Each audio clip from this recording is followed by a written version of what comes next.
especially with the Born to Build program, that visibility I think is key to getting parents on board.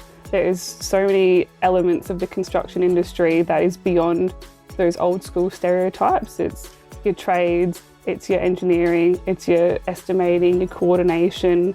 So we think there's a lot of synergies between a football club and a building construction site, in that they've previously been dominated by men and all the dysfunctions that come with that, to all of a sudden having football clubs that have a degree of civility and trying to maintain some semblance of an environment that is welcoming to all participants, not just men. That was Kristina Shepherd and John Kernahan. Kristina is a designer and project manager at Thorne Constructions, overseeing a range of residential and commercial projects. She has a passion for the built environment and how spaces shape the way people live, think and feel.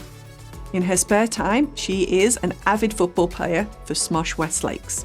Kristina is joined by John. John Kernahan has extensive experience in the sports industry as Chief Executive Officer of Channel 9 Adelaide Footy League, the largest senior Australian rules football competition in Australia, and is now working alongside Master Builders SA on the Born to Build initiative.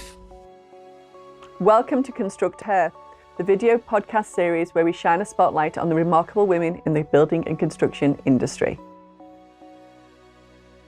At Toyota, we believe in never standing still. We've always got our eyes on the road ahead. That's why we're creating innovations for a more sustainable future. Connecting you to your car to make life easier. Reimagining our cities and how we live in them. Challenging the standards so that everyone can be safe. And making a difference in our communities.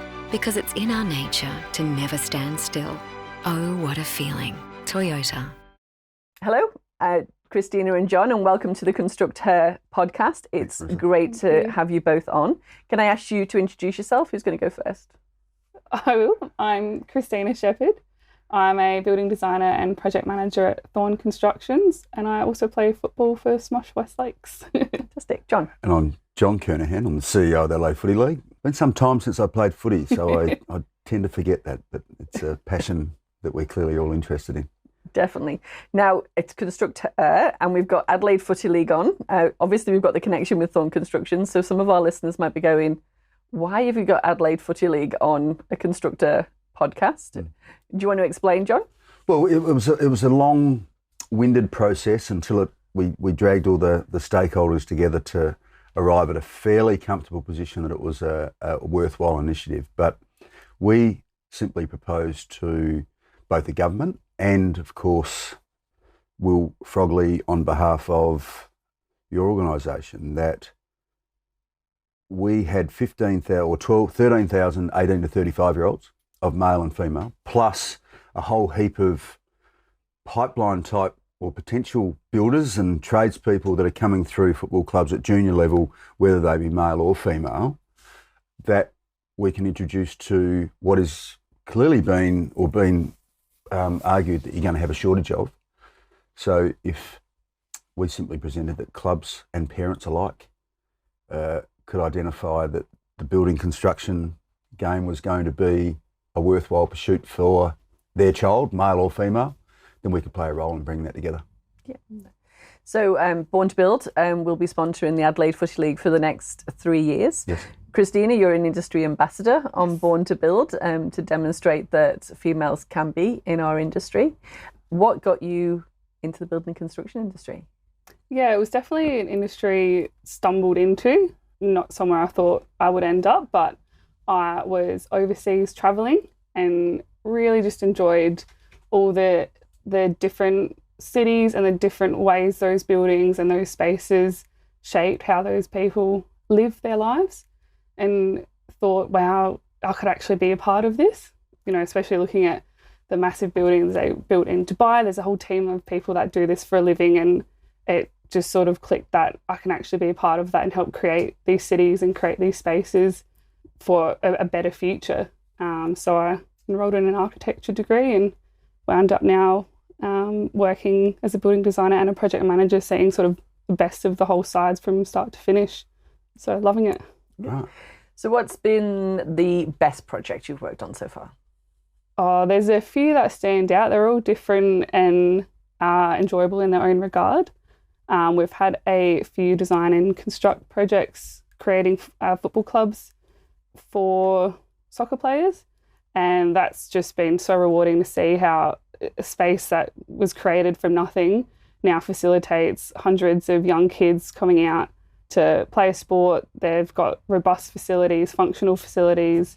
The process of liaising with our clients and really getting the wish list and delivering that brief was just super rewarding. So, John, you mentioned about junior, and obviously there's a big push at the moment, or seems to be an interest in females joining the Footy League. Yep. What have you had to do to just accommodate females in the changing room facilities? Is that the next big redevelopment? Yeah, it is, and that's the opportunity, certainly for our clubs to integrate. We call them, although they're not so new anymore, we call them the newer participant as against the traditional participant. Yeah.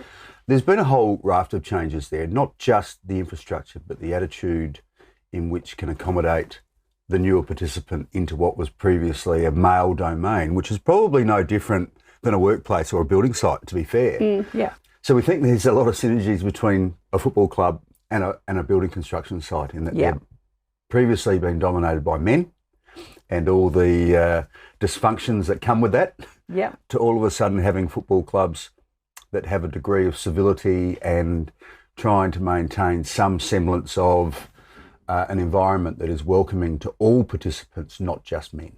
To answer your question, we have 15,000 juniors, and of which around 3,500 are girls. We don't have a disproportionate view that because there are 12,000 boys and 3,000 girls, that's where we put our effort. We're trying to make this welcoming for everyone. Mm-hmm. And the days of what was the last semblance of male domination of urinals and all those things that were once the bastion of our environment needs to be opened up and welcomed to a far more friendlier environment. Well, I think from a building construction, you're probably just ahead with female participation that we would like to be in the building construction. Yeah. We're about 13%.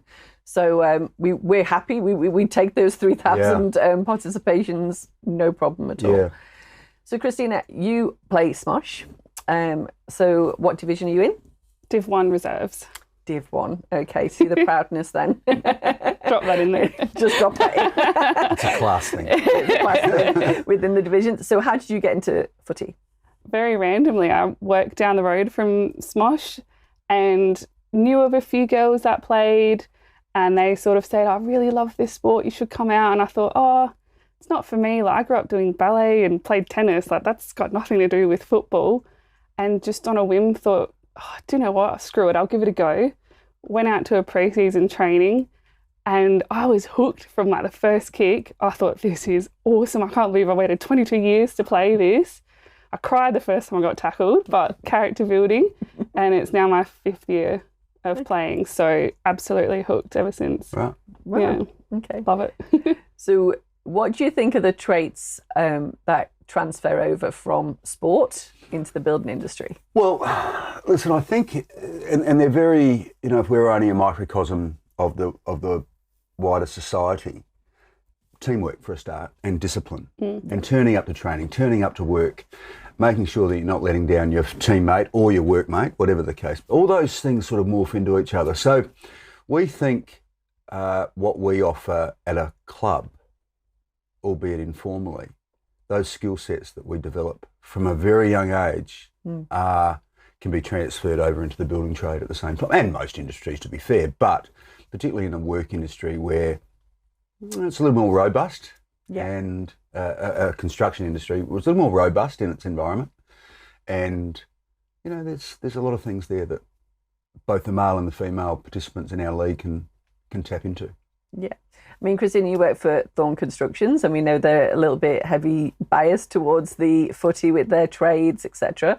So it's interesting because we've done a bit of a research within our membership base and even with our apprenticeships base, and there is so many that do actually play footy.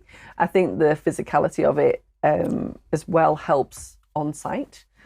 And one of the things we're trying to do with Born to Build is obviously engage the footy clubs to get out there. John, you mentioned something really, really specific, which is very, very different to working in the school environment, which is access to parents. Yes. Mm. I think one of the big issues we have is parents have a misconception of what the building and construction industry is. So tell me about, like, you know, what do you think parents will feel about the sponsorship with Born to Build? Do you think there'll be... I wouldn't underestimate the perception of, I mean, I have a daughter that's 17 and a son that's 15, and purely from my own experience in the last 12 months, I've had trades through my house, renovating a home, and my own son has gone from not knowing what he wants to do to all of a sudden grappling with whether he wants to be a carpenter, plumber, electrician. He's seen all these people in his own home.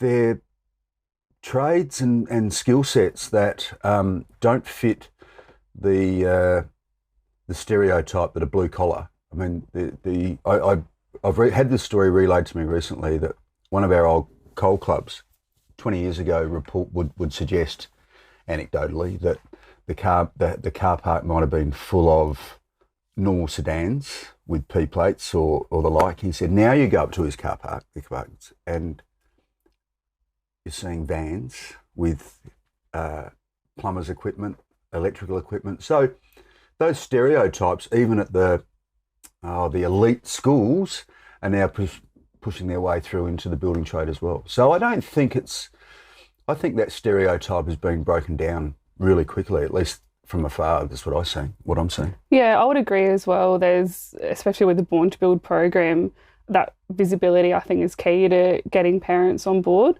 There is so many elements of the construction industry that is beyond those old school stereotypes. It's your trades, it's your engineering, it's your estimating, your coordination, administration. There is an avenue to go down in the industry no matter what your skill set is, and you've got work for the future. This industry is constantly growing. It's not something that you try for a few years and that's it. You're going to have an income and a career for the rest of your life doing whatever you're good at and whatever you love. There's an option there for everyone. And I think that the more visibility we can get to show that, the more parents can see, well, whatever my kid's good at, whatever my kid loves, there's an avenue for them in the industry. Yeah. I think one of the really key issues to that, though, Marissa, is even my own experience. I mean, I did an apprenticeship as a refrigeration mechanic. And if you were to ask my father 35 years ago why I did that, it was to lock me down for 4 years, to give me the opportunity to grow. That ideology hasn't changed too much today, then the parents can direct their son or daughter into a building trade or an apprenticeship. At least it gives some stability for the next 3 or 4 years while they're consolidating their life skills with their work skills. Yeah. And it's interesting, and I know that you went to university, is that I think a couple of things very positively came out of COVID was it highlighted the security of the building and construction industry. We continued to work, which, you know, the government were prepared to invest in our building construction industry because the economic value within building and what it contributes to the economy is quite significant. But when you get a trade, you don't have a HECS debt. Correct. That too. And you're earning from day one. Yeah. So it's not just necessarily life skills, but it's also the financial skills. Yep. There's a reason why they've got the better cars in the car park. I mean, CITB have just launched a Trade Up campaign, which is really exposing the future, what is achievable within the building and construction industry, which is key. We're really excited to be working with the Footy League clubs. We've done a survey out, they've engaged with us. Some of them have got redevelopments that they're planning. So we're really keen to get involved at the grassroots level on, one, exposing the building and construction industry, but also exposing the young people to what's actually within their community and how they can see what is happening. So you talked about, you know, the difference you're making with the soccer clubs, etc. But for them to see that cycle right within their own community and the difference it's going to make for them with the addition of the Born to Build, I think it's going to be super exciting. Well, I think the touch points for everyone has their own touch points for this. Ours, to a degree, is legacy in that we keep talking about this tale where Kristina or the next is in 20 years' time says, well, this was my journey. The Adelaide Footy League and the Master Builders put together Born to Build 20 years ago, and I just went along for this information night. Next thing you know, I was an apprentice. Yep. And look at me now. They're the things that we're looking forward to enjoying over the next period of time. Not to mention, when you talk about what the touch points are for parents, this is an industry that is well documented that they're going to be shortage of resources. So if nothing else, it's security Oh, of employment. yeah, we did, I think it was a blueprint, which was like the future of the workforce or something like that. And it's something like November 26 here in SA. We need an extra just short of 32,000 people just to meet the demand of what's There you go. on and I think it's just short of 15,000 of those need to be trades.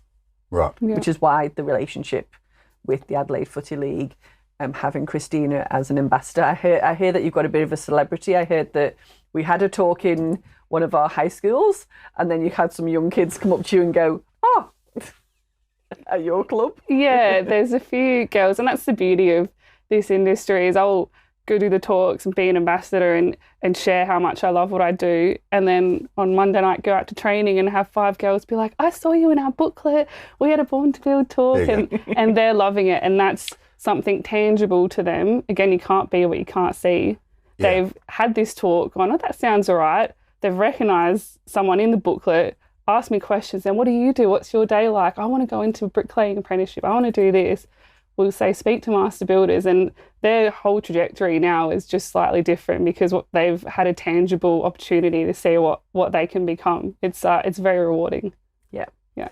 And that's across the board. You know, we've already identified numbers of trades within the Footy League who are going to be industry ambassadors, because then they can influence the next like tier of players underneath. Because then, as you say, even on the playing field, you can't be what you can't see. Yeah. And that becomes a self-fulfilling prophecy. So Kristina ends up, not saying this is your pathway, but with her own project managing business in 5 years' time. Let's say that's your pathway. Next thing you know, you're employing someone, and that becomes reoccurring. Yeah. That person then employs. And then, you know, then we've created this culture of our own footy league and our own footy clubs that it's a really safe place to be because there's so many opportunities, not just to play footy, but to set up your life. Because we only get one go at it. Yeah. And these next few years for a younger person to decide where they're going is when they need to do all the hard work to do it. Yeah, Definitely. And we have that at Master Builders. It's we've been doing apprenticeships at Master Builders for about 42 years, and one of our long-term host employees has just retired 69 apprentices he'd mentored over that time, which was just phenomenal. So we did a bit of a write-up on him. A shout out to Terry, bless him. And but what we found was we'll have somebody who does an apprenticeship with us, and this will be the same with the club, and then they'll work for that host employer for a couple of years. Then they'll go, I want to go out on my own as a subby, do that for a couple of years. Oh, my business is growing now. I need an apprentice. They come knocking on the door at Master Builders. They get one of our apprentices. Next thing, do that for a few years. Oh, you know what? I don't want to be a tradie anymore. I want to upskill to become a builder. Yeah. To come back to Master Builders. So you're right. It's just this constant cycle. Now, one of the things you spoke about just off air, John, was the Born to Build programme. A lot of your clubs have the mums, the grandmas, the females involved because it's community. Yep. Community is community. What do you think is going to appeal to them about the Born to Build? Oh, listen, I think one of the things that we've noticed in the last 6 months since we originally announced this partnership was the level of engagement that it's almost worked hand in hand as we've grown as a football league and more women have become part of our league, and it's not just men that are presidents and chairmans and treasurers and whatever the case, that we're getting a far different level of engagement from women who have a more naturally maternal instinct to try and find solution for young people coming through. So the engagement from our clubs, whilst has been with men, we're seeing talk about disproportionate, we're seeing a disproportionate level of inquiries from clubs with female representations trying to find solutions for their young people coming through their footy club. So that's going to be our strength. As we've diversified from getting away from the traditional and we've welcomed the newer participants, that's going to be the plus to this, in that it's not just a male environment. There's a whole heap of things that come with a more family type environment. Yeah. And that's as well, we talk about that, and it's been mentioned before in a couple of the episodes that we don't see a lot of exec females within our industry either. So, female representation at the clubs, we need that within our industry to then be able to advocate or to demonstrate. And you were saying you can't be what you can't see, even at your level. But at the exec level, we need that to be pulled up. Definitely. Within our industry. And I don't think you can underestimate how important that is, even for someone like myself, to see even someone like you or Danita Warren and those women that are up at that level. That's something for me to strive towards. You've got an end goal. If you don't have that, it can sometimes you feel a bit lost. I've started in this career and I don't know where to go from here. I have no one to look up to or be guided by, and that's definitely changing in the industry. Same with football. I mean, you tied in with the AFLW. We have little girls saying, I want to be Erin Phillips, I want to be Gemma Howden, I want to be Daisy Pearce. Like, you can have that in the building industry as well. Like, I'd love to be a CEO like Danita Warren. That's amazing.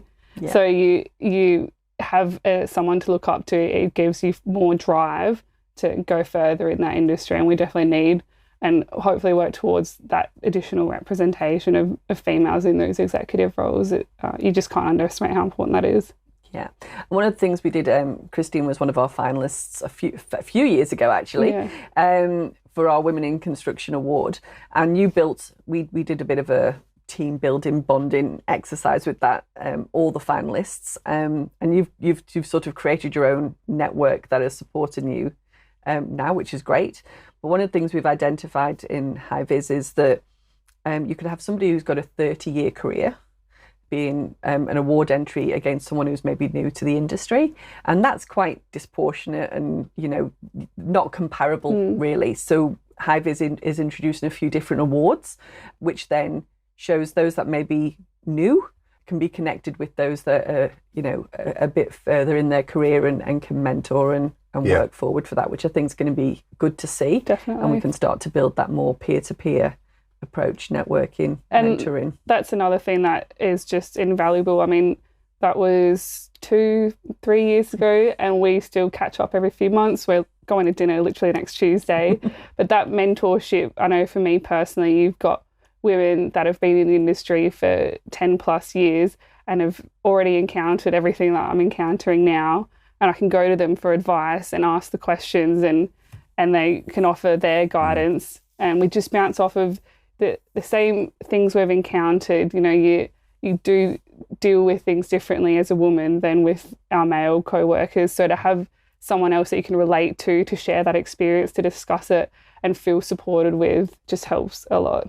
Is there anything that we think we've missed that we need to highlight? I might make note of just the parallels between, like when we're talking about the change rooms. Yeah. Definitely the parallels of feeling like a newcomer in a male space. Yeah. Because I find that with the change rooms as well.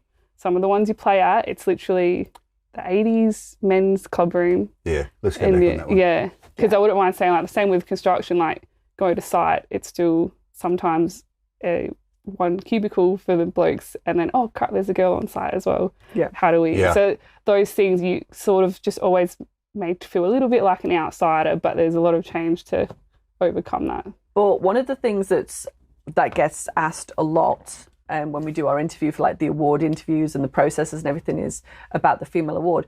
And the thing is, we turn around and go, well, actually, in the future, we don't want to have a Women in Construction Award. We do at the moment. No, correct. We do at the moment because we need to highlight it, and we need to highlight it's got a purpose at the moment. But really, in the ideal world, maybe 10, 15 years' time, we don't have a female award. We just have Young Builder of the Year. Yeah. And there is applications from both. Yeah, definitely. And when we took on women's footy in 2014, so this was pre-Crows or pre-AFL women,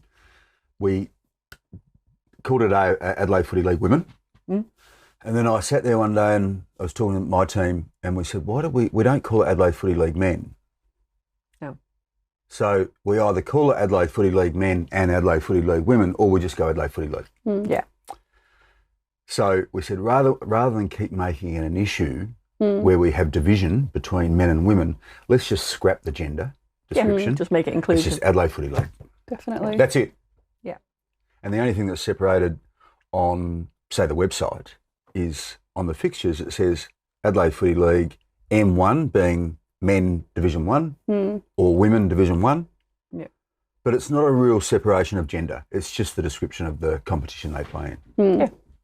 Yeah. And that little things like that are, you know, very important to making everyone feel included. Yeah. It's not a competition of the men are achieving this and the women are achieving that. No. It should just be, this is an inclusive opportunity, regardless of your gender, to play a game that everyone loves. So we just remove the narrative so that it's not an issue anymore. Yeah, well, I mean, my kids sailed, so 9 times out of 10 they get beat by female sailors because they're better at it. But they don't even have like any difference. You know, it's intriguing. So, from your side, you know, we talk about female going onto site. We've just spoke about going into changing rooms, or you're going into a male environment or very obvious male environment. What's been like with you on site? Yeah, it's a work in progress, definitely. I think sites in general are improving, but a lot of it is those facilities, just them being inclusive. It's not feeling like the bathrooms and everything have been set up to suit the men working on site, and suddenly there's a woman and we have to try and facilitate that. I know a few times there is the odd, there's one toilet and it's clear the blokes have been using it. I'd rather not. Again, the representation, it's hard to feel accepted sometimes unless there is other women around, and that's definitely changing with more women becoming trades and being on site. I know one time I rocked up to one of our builds and had one of our subcontractors on site sort of say, oh, sorry, like public not allowed here. And I said, I know, I did the drawings for this build, I'm covered to have a meeting. And it's just that little preconceived expectation in their mind of, it's a young girl, what's she doing here? Yeah. And so it was a completely fine interaction, all good, like come on through, but it's just a little something that makes you feel like you're not meant to be there. And so the more we overcome those and you have those, you know, unisex facilities, a lunchroom is all just shared, which it always is, but you're having lunch all together. It's not all the blokes eating together and then one of the girls just sitting on her own. That inclusivity makes everyone feel welcome regardless of their gender or their background or whatever. Everyone's just there to get a job done. Yeah, and there was a campaign last year, because if there isn't those facilities on site and they have to go off site, and we're talking basic stuff here, but you might be working on a high rise, you've got to come down from the high rise, you've then got to exit the site office, you've got to do the process for that, then you go off, come back. You could be gone for 45 minutes. Then you've got the negative of, where's she gone? Which then counteracts that. So there was a campaign, and I think that's still underway, to just try and raise awareness of that, because that basic facility wasn't available. That then is putting more negativity of a female being on site because of loss of productivity, and it's not the case. It's just basic necessity. So you cater to that. You increase productivity, you increase the feeling of welcomeness, and just the teamwork. I think both construction and footy come back to teamwork and feeling like you're a part of something, like you're working together to achieve a goal that's aligned with both. So we're quite excited about the partnership with the Adelaide Footy League and female participation, and we think that's going to transfer over. What would you say to a young person thinking of footy or the building industry? Go. Oh, I think that you can't separate either. They are so close in their synergies in respect to discipline and teamwork that it's a really honourable trait to go down, whether it be football or building, because they're interrelated. So we think it's an honourable thing. We think it's a worthy pursuit for anyone to consider, and we're really excited about it. Yeah, you really have endless opportunities with both football and construction.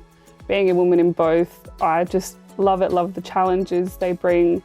Again, like the synergy you're talking about, there's so many skills from work I've taken into footy, and from footy I've taken into work as well. They're always sort of intertwined. And if you're thinking about it, I say just go for it, because I've never looked back. It's the best decision I made. Fantastic. And if anybody does want to know more about Born to Build and the connections with the Adelaide Footy League, you can always check out the website, which is born2build.com.au. You can get links to those that play footy through the Adelaide Footy League, and you can also read Kristina's profile. If you'd like to find out more about Master Builders and becoming a member of the High-Vis community, then visit www.mbasa.com.au. But if you want to learn more about having a career in the industry, if you're a young person or looking to change your career, then look no further than the born2build.com.au website, where you'll be able to access information about all the different roles, what a day in the life looks like, and the potential salary options.